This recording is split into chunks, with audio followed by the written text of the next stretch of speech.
Hello folks, it's your friend Bernie here, and for this episode we're going back to a episode we recorded in 2020 with David Brown just after him and his wife had opened Good Space in Queen's Park, which is a very neighbourhoody area of London. So I think it's Zone 3 in London, and we're particularly picking on this episode because it's about the 15-minute city, and I am blown away by the misinformation perpetrated by the current UK government around the 15-minute city, and a lot of what is actually true about the 15-minute city comes across in this 2020 recording, and it's one of other things we're going to be talking about here.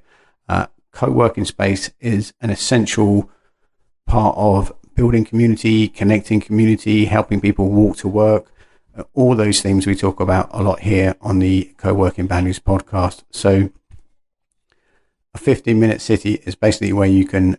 I don't know about you guys. I understand the pain that you're living in a big city. That's my city, like the entirety of it. So like it's 15 minutes across, just the center. But even so, everything happens within that. So, but you know, please go on. And you, to be serious, I Googled your space. Bernie sent me the link, the Good Space. And I love that it's not a coworking space. It's a work club. Yes.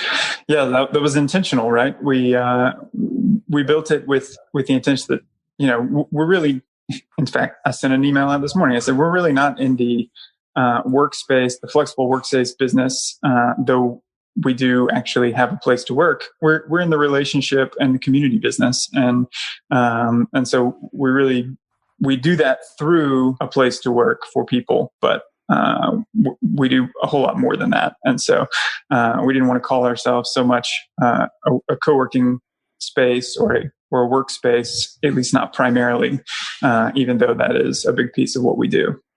So basically people that, you know, how did the idea came about, you know, besides the 15-minute city? So why a work club? So what was the idea? So was it the idea to like kind of mimic a co-working space or to facilitate something else? Yeah, no, I think it was a bit of both, right? My story is that I was doing a previous venture and working from a co-working space that was a central city located space. And I didn't live in the central city. So about a couple of times a week, I would decide, I don't really feel like going in today. So I'll just walk around the corner to my local coffee shop and work there. And eventually I was like, why am I making this decision? It's really because I want to stay close. I want to support my, neighborhood barista.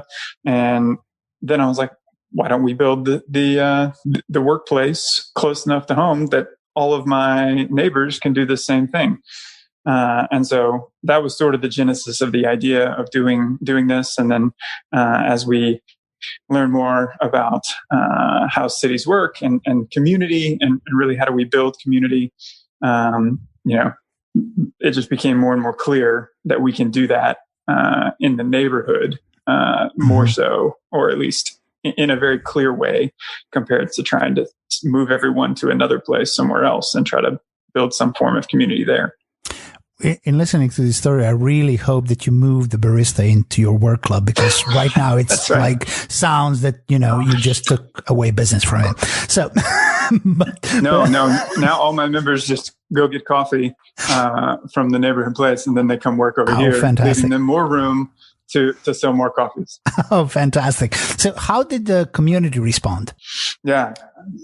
We opened June 15th. So it was at the end, sort of the back end of the lockdown, as things were opening back up. We decided to go ahead and open. And it's been amazing. The response has been overwhelming in some ways. People craving to get out, craving to see their neighbors or see someone besides their flatmate or their partner or someone in their home. And the space has become a perfect place for people to find that really it becomes a third place in the community, right? It's not home. It's another place where you can be, and people know you by name, and you get to know them, and there's interaction there that doesn't happen elsewhere. And so we've signed up members daily, and we continue to sign up new members even in the midst of what is very somewhat unprecedented environment that we're living in right now. Guys, Bernie, you can chime in. So what's the situation right now with you? Because you open up June 15th. It was at the end of the first wave. What is the preventive measure situation right now, and opening up a space to gather community? I know in Serbia right now we're in red zone, and it's still banned gatherings of 2 or more people, even outside. So what's the situation in London right now? Yeah, the allowance for people going to work has been relatively opened up, I guess, by the government. They've said that they want people to be able to work, and they're concerned with the economic, reasons of lockdown. What has that caused? So they want people to go to work, though we still are having to follow primarily the social distancing rules and the other kind of cleanliness rules that we're trying to follow. So we've implemented a practice of we've spaced out all of our seating, effectively cutting our total capacity in by about a third, maybe a little more. Mm-hmm. So pushing seats to be 2 meters apart, and then we've instituted a variety of measures in terms of daily and multi times a day cleaning, or at least sanitizing and wiping down of surfaces with antibacterial and sanitizing liquids. Mm-hmm. We have made, one of the big things that seems to be out there is that enclosed spaces and recirculated air is one of the major factors. So we've chosen to leave doors and windows open. We're lucky to have a space that we're on the ground floor. We have, big double doors that we can prop open, and door and windows as well that are out to the outside. And so we've done a variety of things. Of course, we have sanitizer everywhere, and doing that as well. So we've done our best to try to get ourselves into a secure and safe environment while still allowing people to come utilize the space and see each other. Yeah. And as far as the people coming in, so are the people still are they freelancers, or are they people that, are working from home just because of the situation is like this? So, do you think that once the situation dissipates, you will see a drop in members because they will be required to go back to work? And how is the mood in London even going back to work? So I saw one, and we talked about this, Bernie. We mentioned this a couple of weeks ago. I saw a poll done in the UK that about 80% of people don't want to go back to work from working remotely. But that's just Englishness. That's just laziness, Okay. So. Yeah. Our membership right now is about, I would say, 50-50 split between kind of the traditional freelancer, self-employed, very small business member who this would be their workplace, whether or not a pandemic has ever occurred. And then the other 50% are employees of larger firms or major corporations that are working remotely, either because they always work remotely or because they have now suddenly become remote over the last few months. As a sort of an empirical example, we have one member who works for a financial firm in Blackfriars. That's where their office had been, and I guess will be when things ever come back to normal, or come back to where they're asking people to come into the office. But he has already, shared with me that he's beginning the campaign already to say, we don't want to come back, at least not 100% of the time. I'd love to work from my neighborhood, a few days a week at minimum. And so I think that's generally the mood. I think people never loved getting on the tube and riding 45 minutes into the city and fighting all the traffic. If you look at people's faces when they were on the tube, you can believe that. And so this has given them maybe the justification or the power, I guess, to push back against their employer and say, you know what, maybe we shouldn't come back to the office, or at least not 100% of the time. I read in all of it, because I'm lapping up this I'm in this like kind of 15-minute city James Jacobs local Renaissance abundant community whirlpool at the moment, and it's something I've always been interested in, and particularly the German Co-working Federation have been championing the rural local co-working conversation at Co-working Europe ever since I've been going. And it's just like people don't like commuting, and particularly like what zone is Queen's Park? Is it zone 3? We're in zone 2, but sort of the edge, the outer edge of zone 2, I would say. Because the idea of go off on one. Can you say a little bit, what I really want you to say, David, is like, I just focused on a 1 mile radius around my co-working space and that's really paid off. But can you tell me how true that is? And the background to that question is, I've been speaking with other people that run co-working spaces, and they've been saying crazy things like, we're spending £1,500 a month on LinkedIn advertising to get members in. And I'm like, why are you doing that? Like, why don't you just talk to people in your neighborhood? So can you kind of manipulate your answer to suit the one I want and then tell the truth? Of course, Bernie, of course. No, even prior to COVID, we felt like our business model was built on local relationships, and those that would be our kind of the primary customer avatar, if you will, are those that were within walking distance of our location. So, you take that 15-minute range, and you have about a 1 mile, maybe 1.5 kilometer, 2 kilometer radius of our place. And we said, okay, this is what we're going to focus on. And so we can actually maximize or improve the efficiency of every marketing spend that we spend in this circle. So we focused on really old school things like an A board that we built and put on the pavement out front.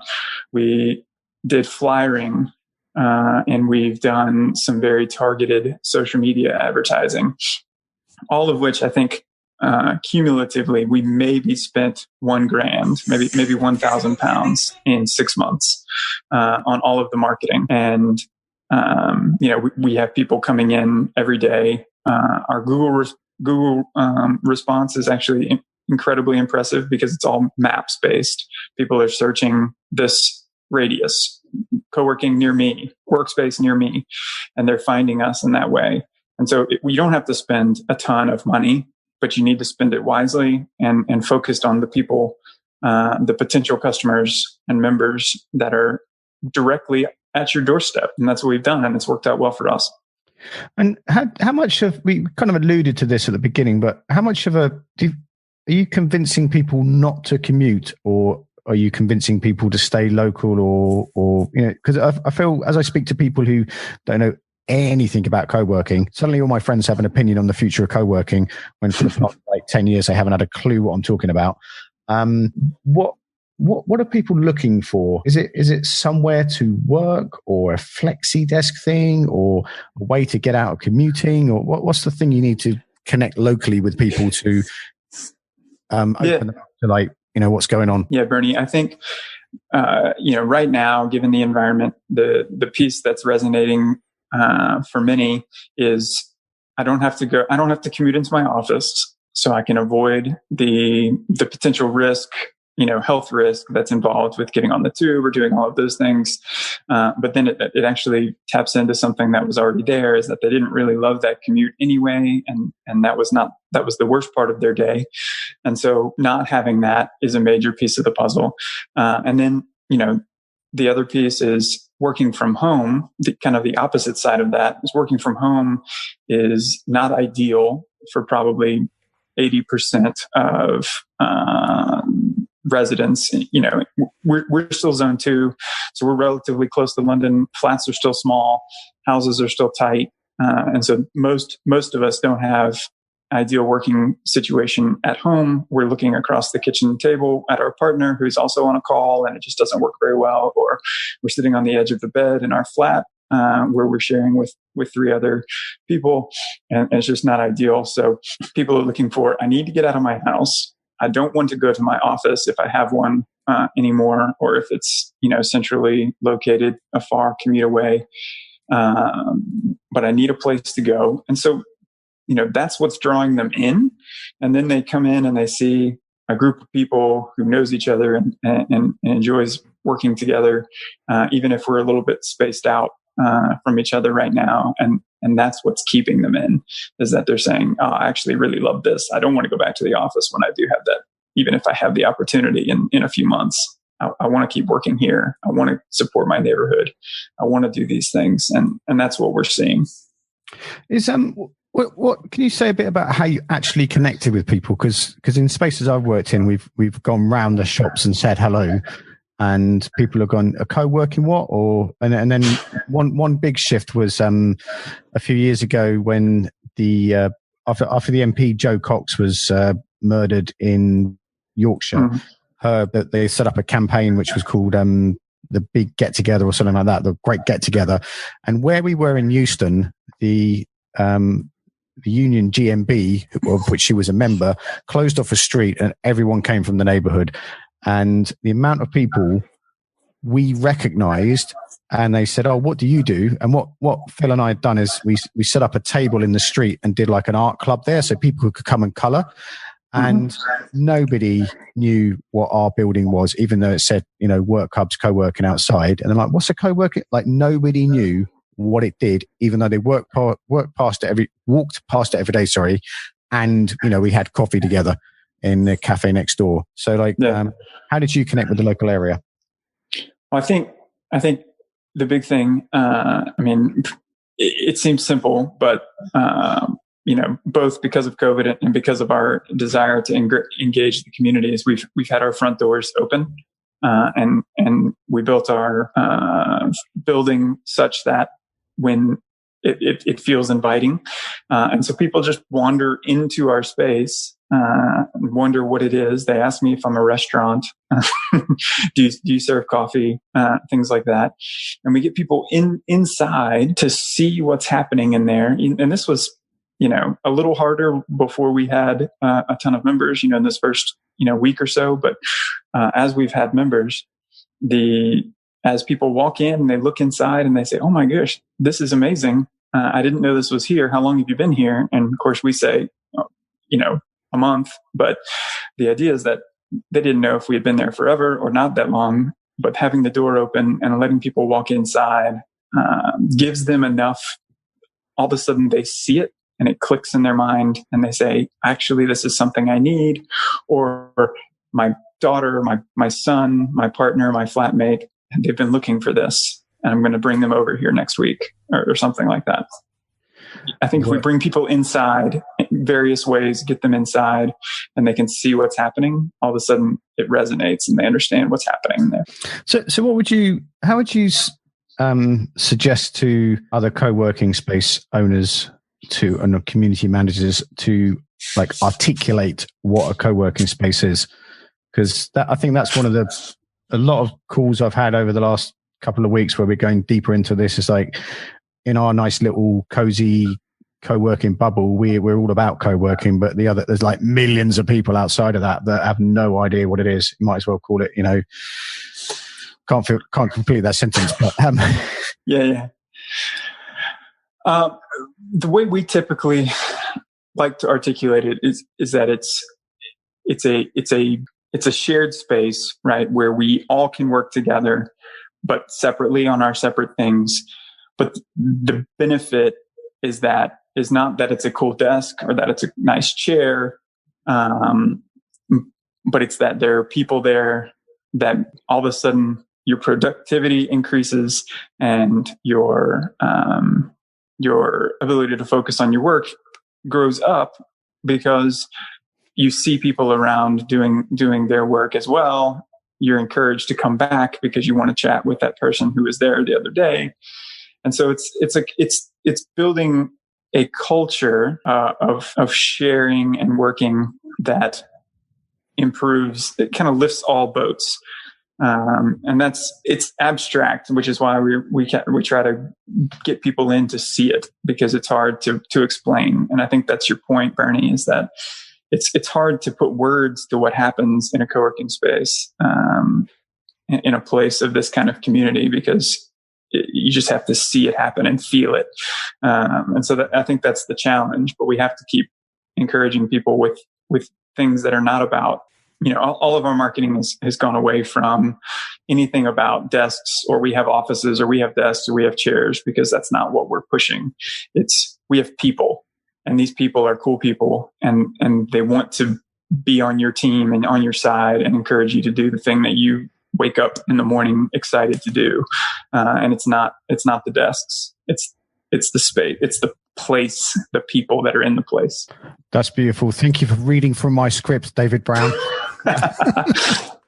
Željko, have you got anything to add to that? No. I think that it's a good thought for the end, and I do. Even though I do believe that advertising "we have people" is bold, in the sense that I know from my experience that gathering a community can sometimes be hard. So when I say I have people, I better have people when somebody comes and not to an empty space. But the feeling of gathering the neighborhood community is something that we have to, we'll see more of in the future. Yes. There's so just to wrap up here, folks, I'm going to put I've got about 175 links that I've collected over the last couple of weeks about the 15-minute city. And what I'd like to claim, I'm sure David would too, like it was our idea. It's actually from a professor called Carlos Monero, who's Colombian and studying in Paris.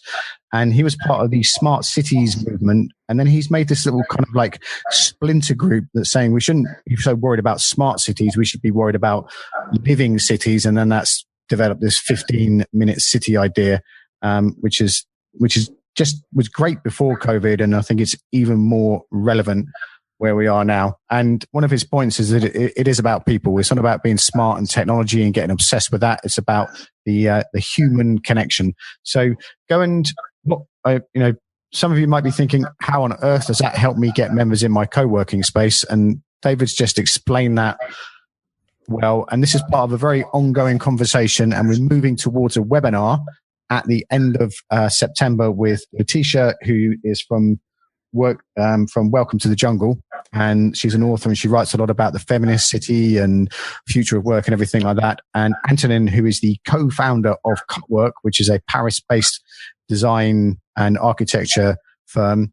And both of those two people are very animated about not how we should work, but how we can work, how we can connect, and how important community is moving forward as a city, and how we work and everything like that. So we're going to go on we're going on a journey with seeking stories like David's and about people that are actually doing it in real life. So we're moving away from, not that we were there in the first place, but thought leaders telling us how we should run our co-working spaces. And we're seeking people like you who actually do run a co-working space that can tell us how it is in the trenches. And there's people all over Europe that we know who you are. So contact us before we have to find you, and hit reply to the European Co-working Assembly newsletter, which is at coworkingassembly.eu. A lot of you have already. It's just exhilarating and amazing for people getting in touch that we've never met in our lives before, telling us about their co-working spaces. So if you haven't, hit reply to the newsletter, get in touch with us on LinkedIn or any other platform.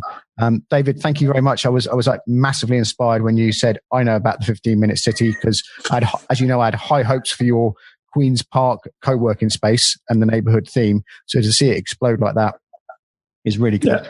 Yeah. Thank you, Bernie. Thanks for having me today.